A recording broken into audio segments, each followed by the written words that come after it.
Welcome to the class of Control System 2. Anjali Mukherjee, Assistant Professor of Electrical Engineering Department of Nalanda Institute of Technology. Today, in this class of Control System 2, we will discuss on the eigenvalues and the eigenvectors. So, if we consider A is an n by n matrix, then the eigenvalues of n by n matrix, which are also referred as the characteristic roots, are the roots of the characteristic equation.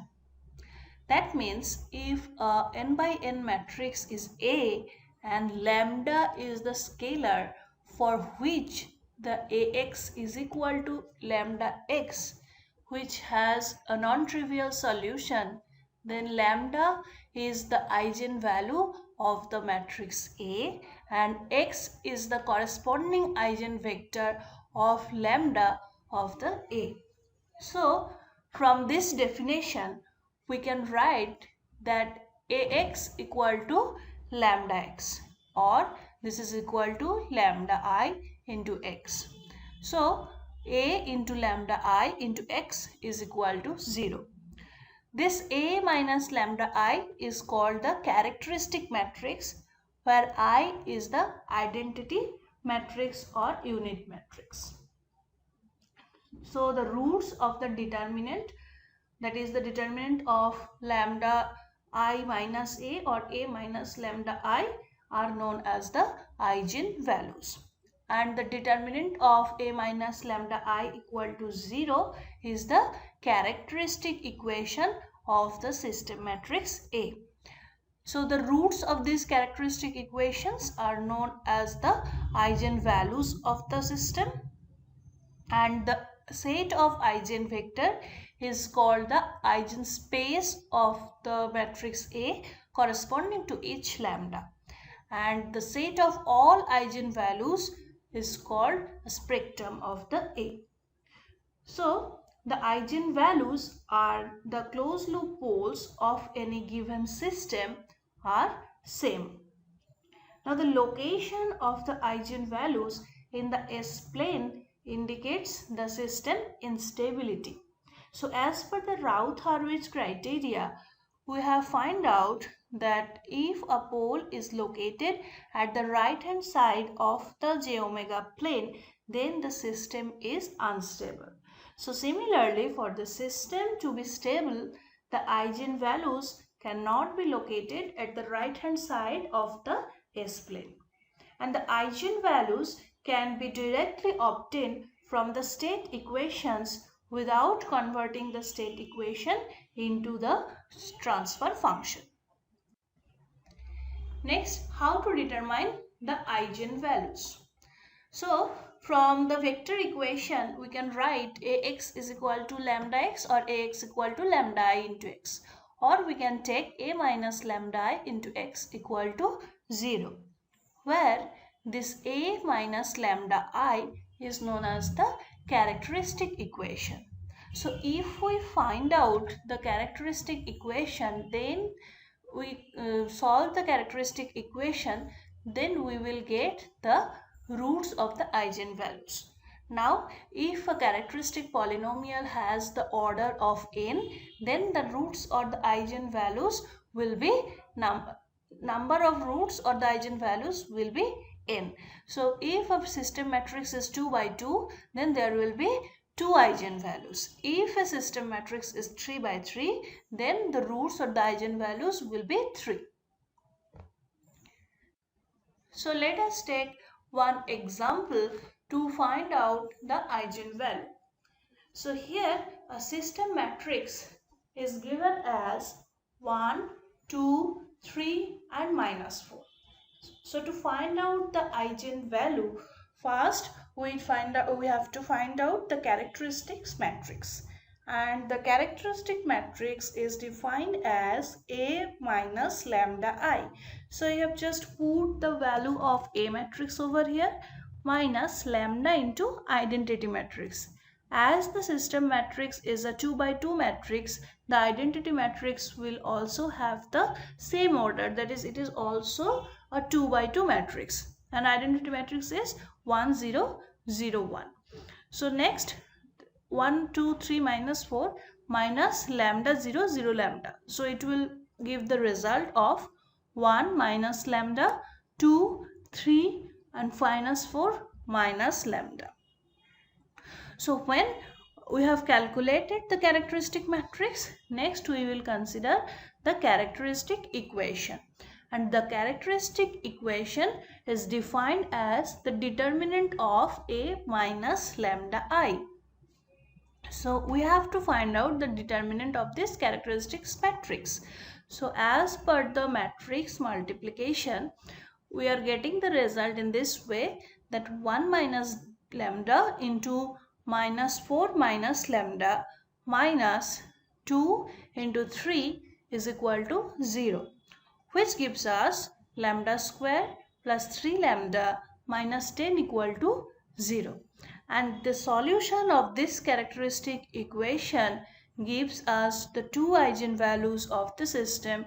First one is -5 and second one is 2. So that means from this equation lambda square plus 3 lambda minus 10, we can express it into the multiplication form, that is lambda plus 5 into lambda minus 2 is equal to 0. So the solution or the eigenvalues becomes lambda 1 equal to -5 and lambda 2 is equal to 2. Let's take one more example. Here the system matrix is given as 3, 4, 1, 3. And we have to find out the eigenvalues of this given system matrix. So in the similar way, first we have to find out the lambda A minus lambda I. So A matrix is given as 3, 4, 1, 3 and minus lambda into I will have the same order of the same system matrix.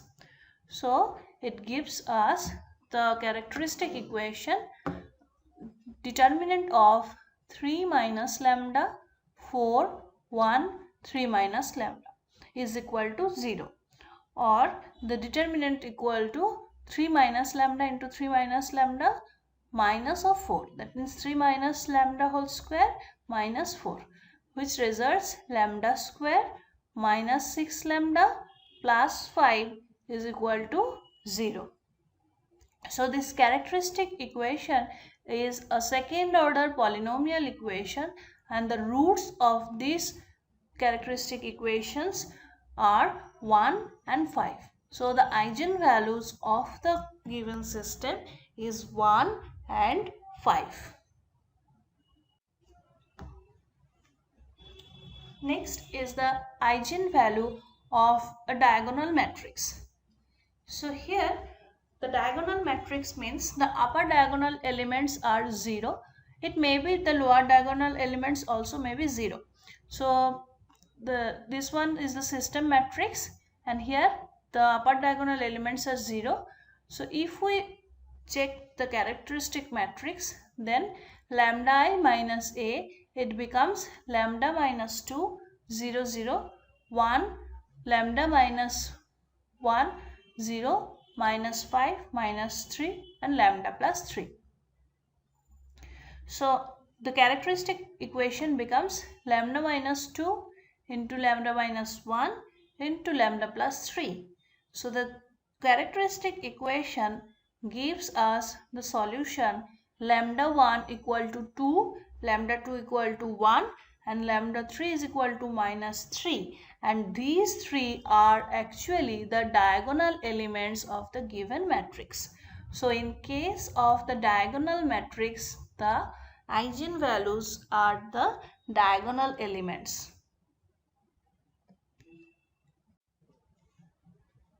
Next is the properties of the eigenvalues.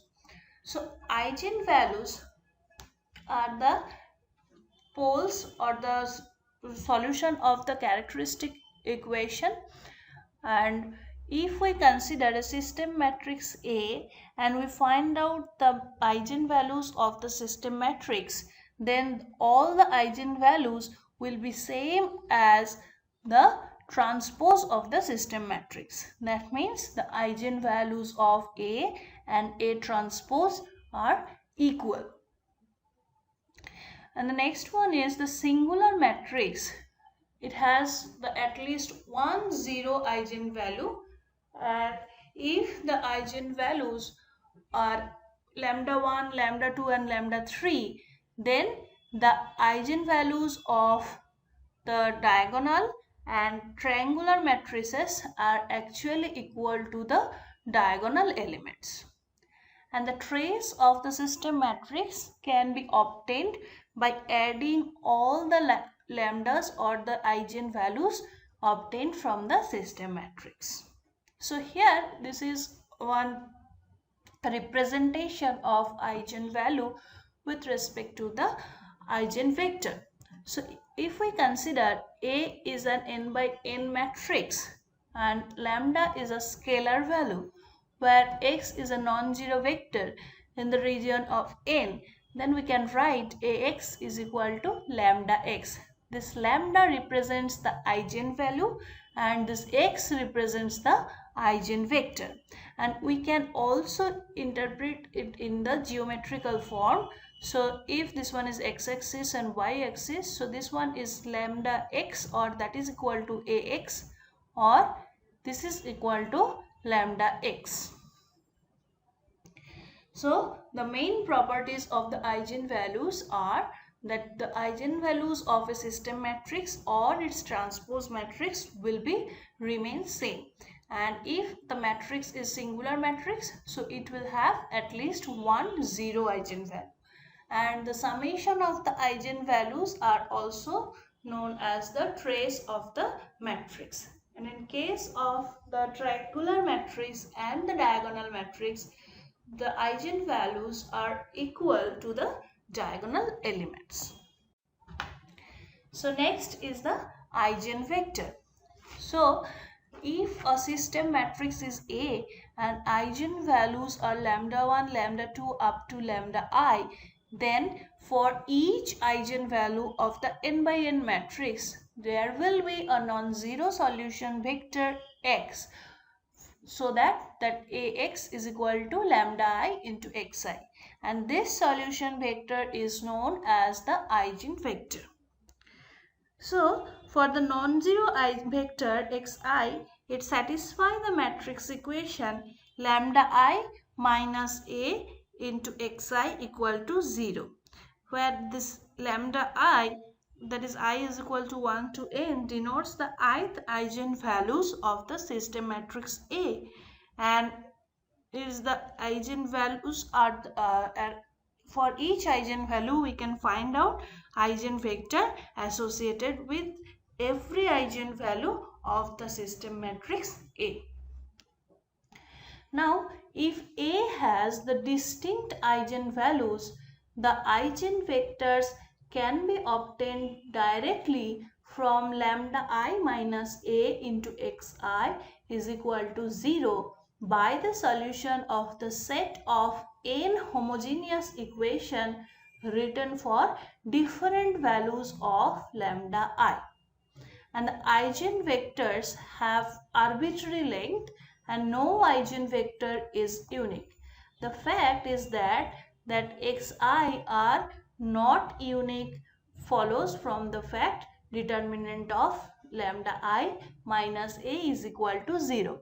And each eigenvectors have the arbitrary length, because for any scalar A, the equation Ax is equal to lambda x has a solution vector Ax as A into small ax is equal to small a into capital X, and that is equal to A into lambda x, and that is equal to lambda into Ax.